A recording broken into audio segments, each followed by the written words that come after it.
A very warm welcome to you, and thank you so much for joining our Homeopathy 24/7 podcast.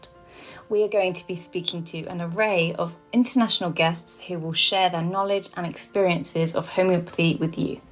We will discuss all types of subjects such as remedies, symptoms, and stories of health. No matter where you are with your homeopathic journey, we aim to inspire you on your quest to natural health and living.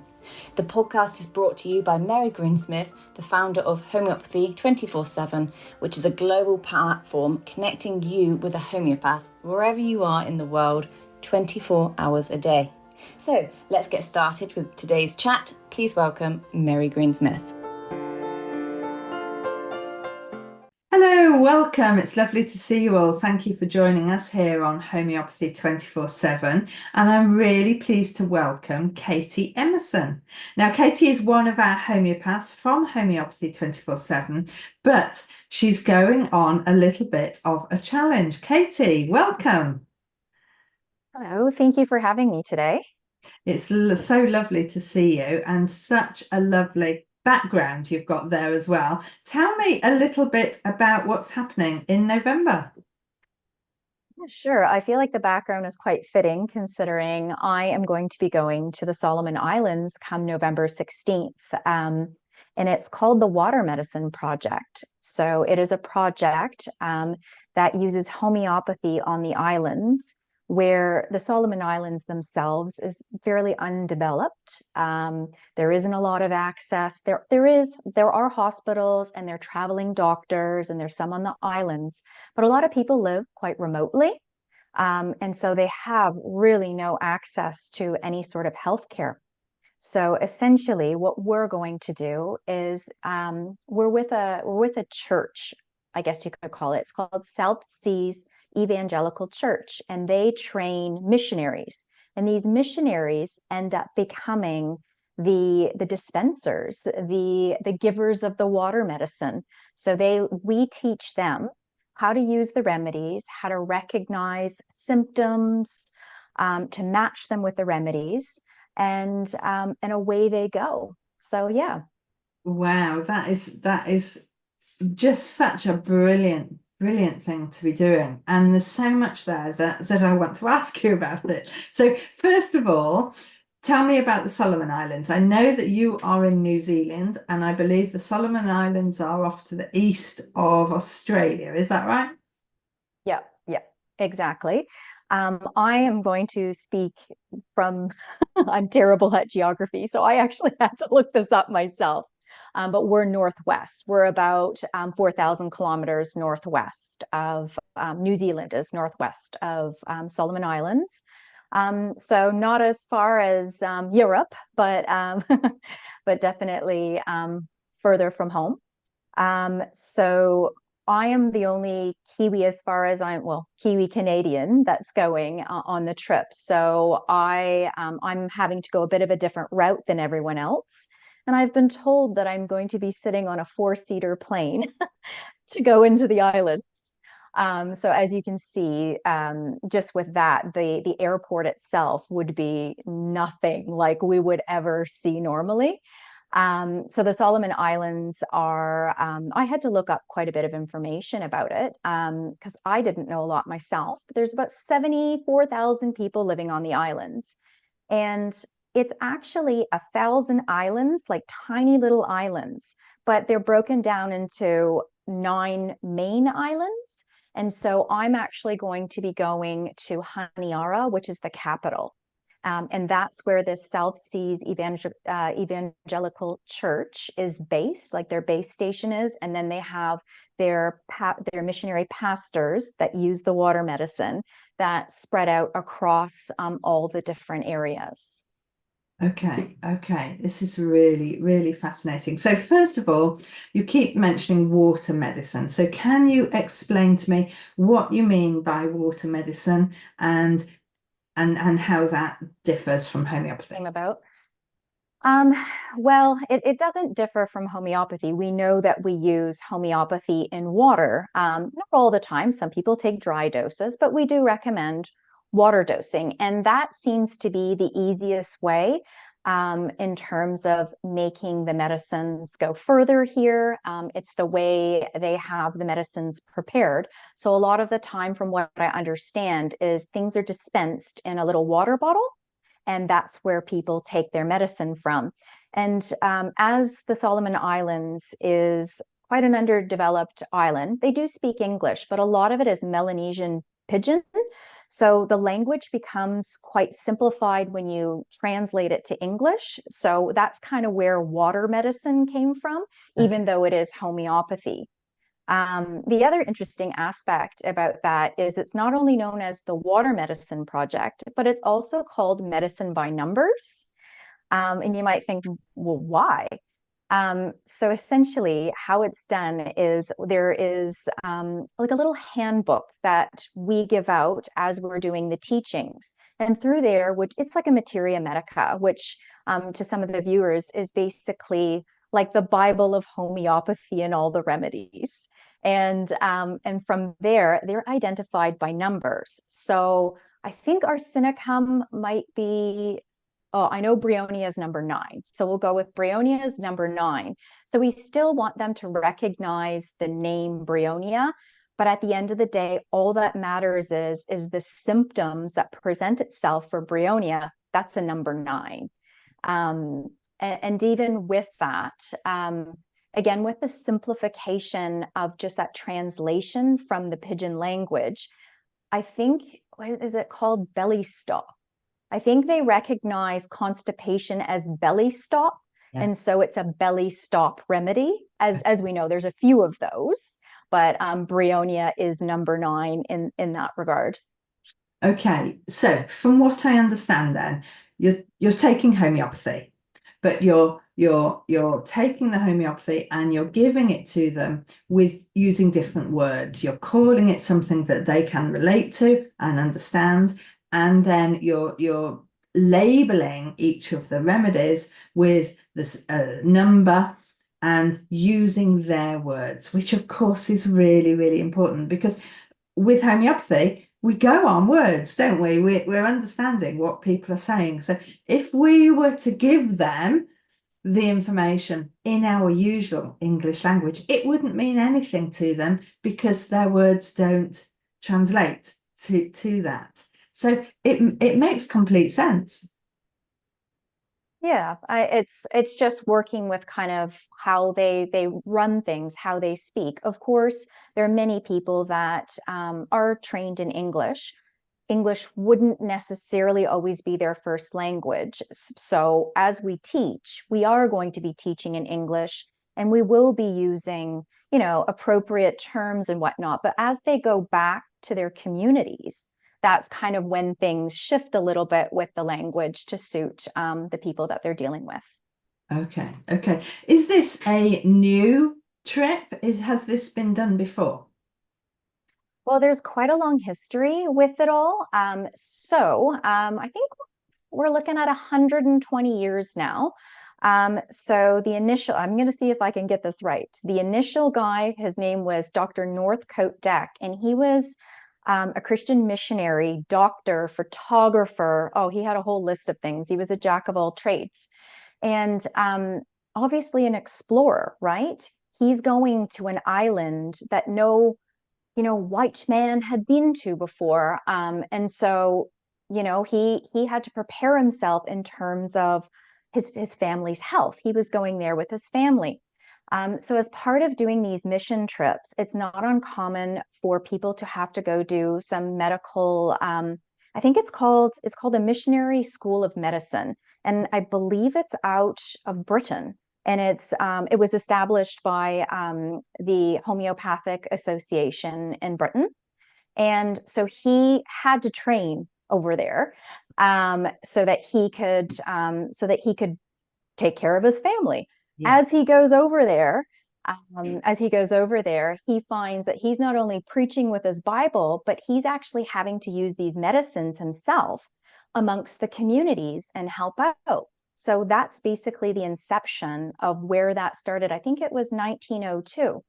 And over time, there has been, I think, another 3 really instrumental people that have come to the islands where one person had brought 100 kits to dispense to the different areas across the islands.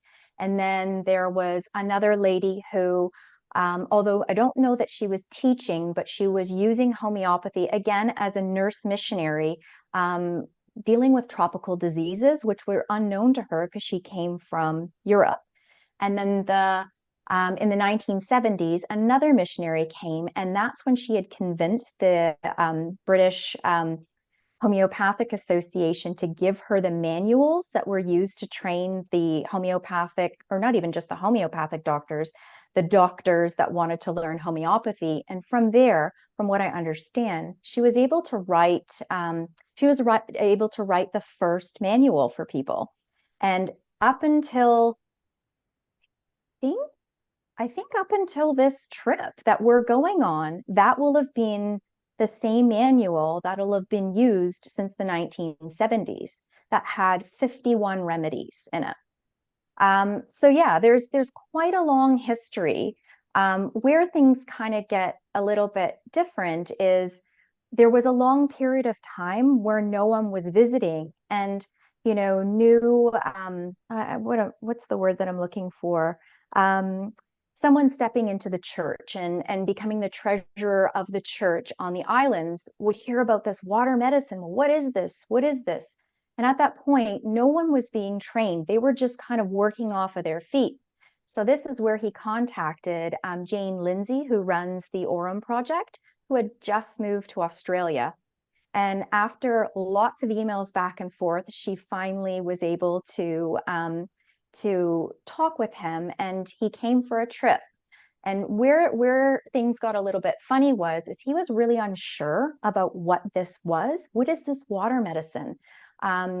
He didn't know if it was not of God, was there something sinister to the medicine? And she was able to give him the appropriate education and history behind homeopathy and completely blanked that slate for him. And he approached it with open arms and convinced her and the next team to come. So I think 2010 was a trip, and the last one that we've been on is 2015. And things changed because of COVID. There was supposed to be a scheduled trip, but it got canceled. So it's been several years since people have been there. So we're there trying to carry on the legacy and give a little bit more thorough training to all these dispensers. Sounds just incredible that it's been going on for so long, and as usual, so many hurdles, because we do come across hurdles with particular religions and the whole aspect of whether homeopathy fits into that, and we see that in various places around the world, some of the UK as well. It's not accepted in some churches. So it's so lovely to hear that actually the reality was actually based on the results. They could see what was happening, they could see what was useful, and they could see what how this was going to help them.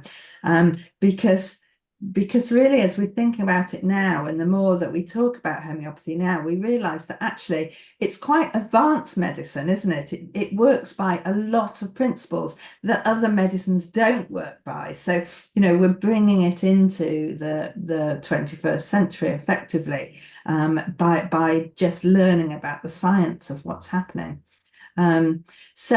There haven't been anybody going over for a few years. You're the first team that's going out. Tell me a little bit about the team you're going with. How many homeopaths? Where will you be staying? What do you know about that? Oh, I actually haven't counted how many homeopaths, because how many homeopaths, sorry.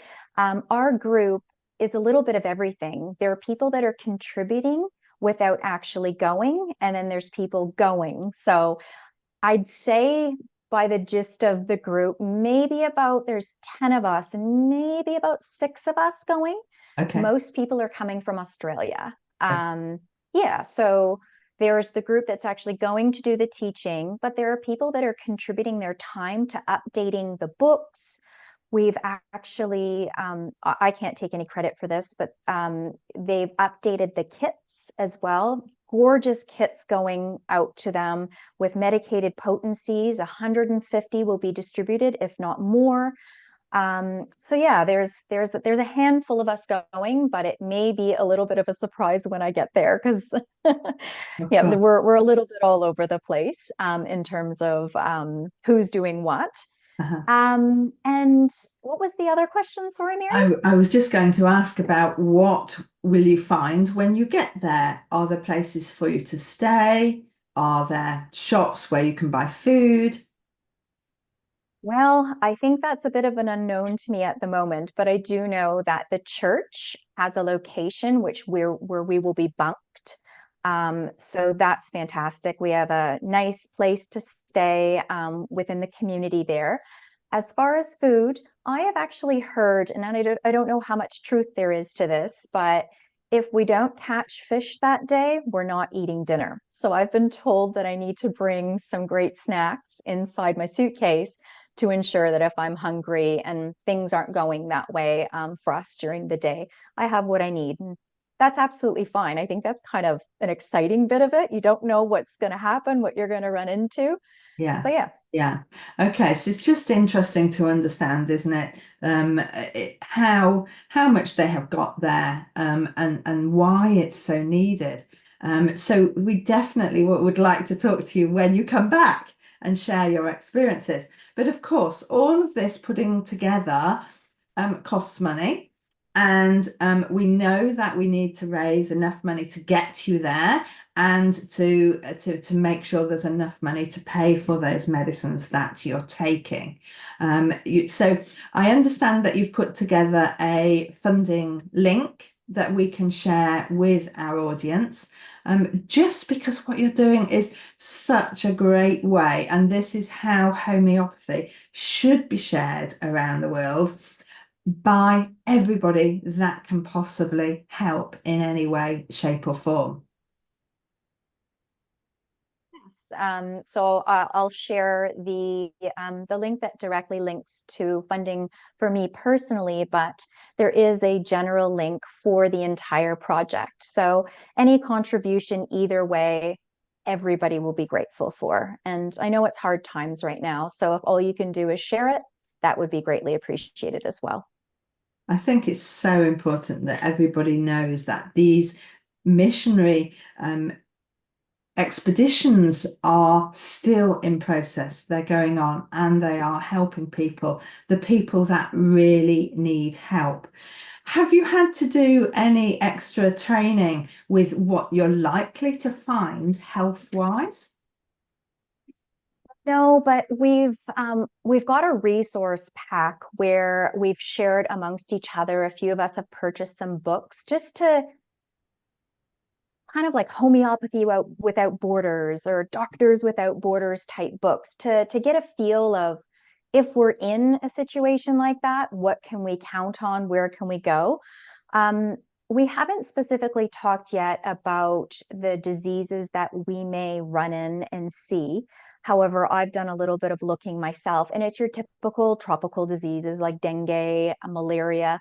I think there's even threat of Zika, and then your typical typhoid or dehydration, diarrhea type stuff. And then one other thing that was brought up to me, I probably haven't mentioned, but I have an audiological background. And on this trip, one of the things that we tend to see quite often there, and it's a huge problem, is otitis media, which is basically ear infections. Okay. And so I'm going with a little bit of that knowledge as well as the homeopathic knowledge. And I'm hoping if everything goes right, I'll be able to raise enough money to bring tiny pocket otoscopes, and I can teach these village pastors how to look in the ear, how to view, if there's too much wax in the canal, or, this is something that we probably need to get this child referred if possible, or track them. So there's different aspects of things going on. It primarily is about homeopathy. That's what we're there for. but we're also there to teach them to look out for things, how to take temperature. I think there might be some people teaching blood pressure, which quietly I want to learn because I don't know how to do that just yet. But there's a good group of us with different types of skills, and we're just looking to bring these skills together as much as we can and help, however, keep to that homeopathic basis. Okay, that's amazing. So I know that you're going and you're teaching the missionaries, so that they can spread the word much wider as well. Will you have the opportunity to have a clinic and actually show them with the medicines working? Yes, the last meeting that we had, we did discuss that, and we do believe that the church does want us to run a clinic. So I expect that that will be something we're going to do, and I think that that will be a really exciting opportunity for me personally, but I'm sure everyone else. And being able to help people on their feet, if we have one of these dispensers with us as we're working through the case, it's a really great way of showing the medicine and how we do things. A lot of people learn by live action as opposed to reading off of paper. So I think it'll be really valuable. I absolutely agree. And we all remember seeing a remedy work much easier than actually reading of it and when it's not in practice. So, excuse me, let me ask you a little bit about the medicines themselves, because choosing 50 medicines to have on I've come to live on an island and I've got 2,000 medicines. So to just take 50 is quite a choice, isn't it? Are they all single remedies? Are there any mixes that you have there? I think there might be a very small handful of mixes, but most of them are single remedies, yes. And we have actually added to that remedy list. So it was 51 or 52 from the 1970s. Yeah. I think when Jane and the group went last time, it got pushed up to 56. And I think that included some remedies for the tropical sickness, but as well as some remedies that would make sense for issues that come with high sugar, heart, diabetes, as well as vaccination related remedies to support the body after that. So I think that was 56, and I think we're going, don't quote me on this, but I believe it is 60 that we're bringing, and very few are 200 potency, but we do have a few of those. So most of them are 30, see. That's correct. Yeah, that's correct. Just is amazing, isn't it? I so look forward to finding out what you're seeing, what you see when you're there. Yeah. Because you've mentioned diabetes and vaccination problems. So obviously the missionaries presumably are going and introducing vaccination. I would have to assume that's the case, or just based on hospital grounds. Okay. They're doing it in that sense. I'm not entirely sure. But just getting back to the hospital, if you don't mind, because I think it's really valuable to tell you, is that one of the main hospitals there who has a pharmacist, and he is so positive about homeopathy that he tends to send patients from the hospital to the dispensaries because that's how much he believes in the medicine himself. And I believe I had heard that he's gone to the trainings himself because he takes such a great interest. So it'll be interesting to see if he comes back and kind of brushes up his learning a bit, or if he has other trainers, I guess, under him that will be coming in. But it's great to see the mix of both mainstream medicine mixed with homeopathy and considering a place for both of them. Yes, that is such a bonus, isn't it? If you've got somebody who is willing to do that transfer and recommend homeopathy in these circumstances. And it, of course, so useful because there are so many things that the hospital won't be able to help with, and they only have set things. So even being able to talk to people who use homeopathy must be advantageous to learn more about that susceptibility and building immunity and all of those things to help a population. It sounds like the most fascinating trip, Katie, and we really would love to support you in any way which we can. We know that money has got to be raised for this trip and hopefully for others following on. So as a community, all of the Homeopathy 24/7 followers hopefully will be able to help and contribute in some way.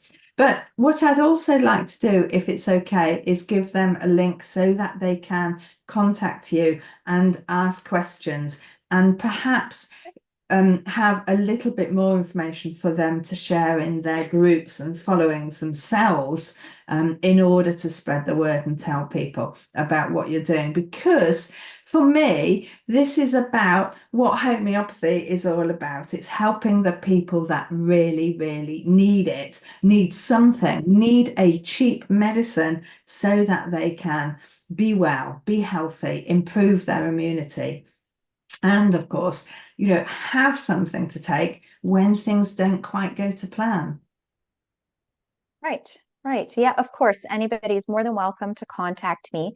And on the actual giving page, I have a link, 2 links on there. One of them will give them more information about what the Aurum project has done with the water medicine project. And underneath is a link, if you're curious to see how my trip went and to see some videos and some photos and maybe just some information around what happened, there's a link to be connected, I guess, with me, so I can give you an update when it's available. That's brilliant. And I understand you're going in November. Yes.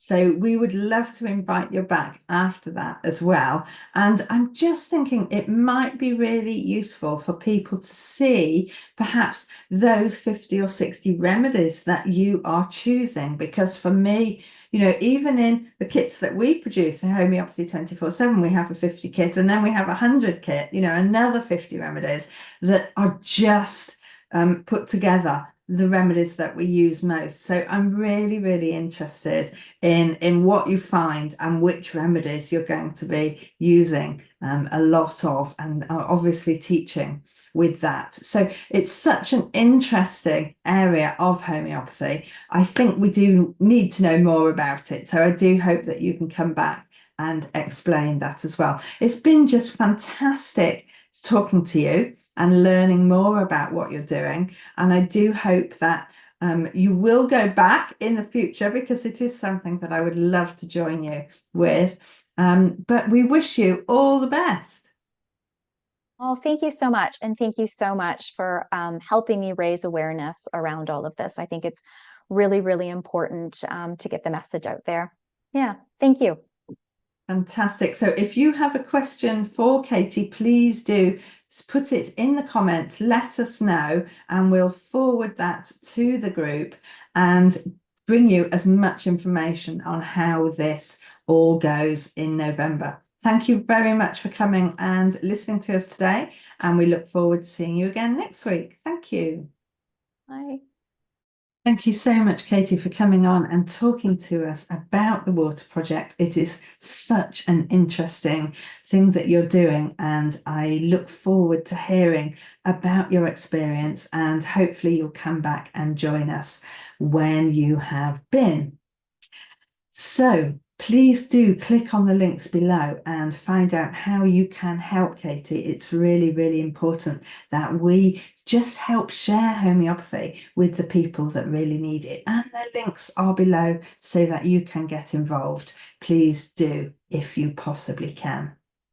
Now, next week, I'm going to be talking to Dr. Varsha M. Corona, and we will be answering some of your questions from Homeopathy 24/7, from the Ask a Homeopath Facebook group.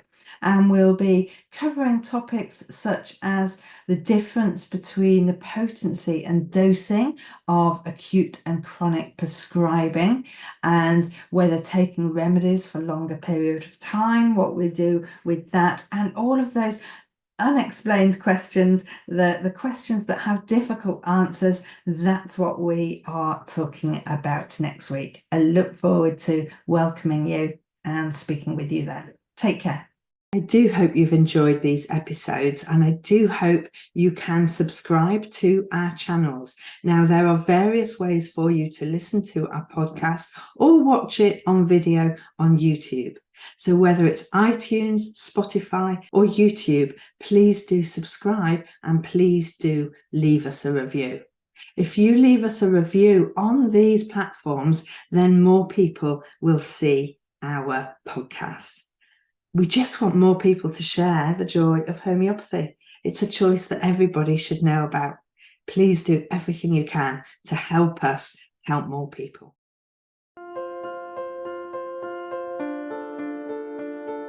We hope you enjoyed today's episode and look forward to listening to our next one. Please don't forget to follow our podcast on your chosen channel, and please do leave us a review so we can continue to share homeopathy with as many people as possible. If you do have any questions, please do reach out to us on any of our social platforms mentioned in the show notes. We at Homeopathy 24/7 hope to empower you on your natural health journey.